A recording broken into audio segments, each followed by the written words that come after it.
আউযু বিল্লাহি মিনাশ শাইতানির রাজিম।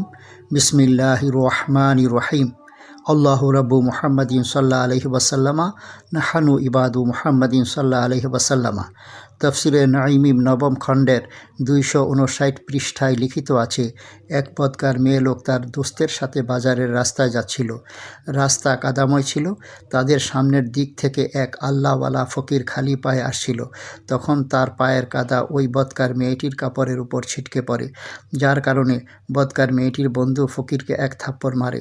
ফকির আল্লাহর ধ্যানে এমনই মশগুল ছিল যে সে কিছুই বুঝতে পারল না। তারপর যখন এই দুনো আপন ঘরের ছাদের উপর উঠছিল, তখন তার বন্ধু পা পিছলিয়ে পড়ে মরে গেল। তখন কোনো এক ব্যক্তি ওই আল্লাহওয়ালা ফকিরকে বলল, তুমি তো খুন করে দিলে। যে ব্যক্তি তোমাকে থাপ্পড় মেরেছিল সে সিঁড়ি থেকে পিছলিয়ে পড়ে মরে গেল।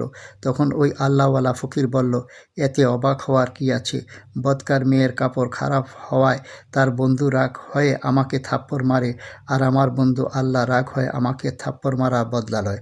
এ ঘটনায় এই শিক্ষা পাওয়া গেল যে কখনো আল্লাহর বন্ধুদের সাথে খারাপ আচরণ বা বেয়াদবি করতে হয় না। করিলে তার প্রতিদান আল্লাহ সাথে সাথেই দান করেন। আল্লাহ পাক আমাদেরকে আল্লাহর বন্ধুদের সাথে বেয়াদবি করার থেকে বাঁচান। ওয়া আখিরুদ দাওয়ানা আনিল হামদুলিল্লাহি রাব্বিল আলামিন।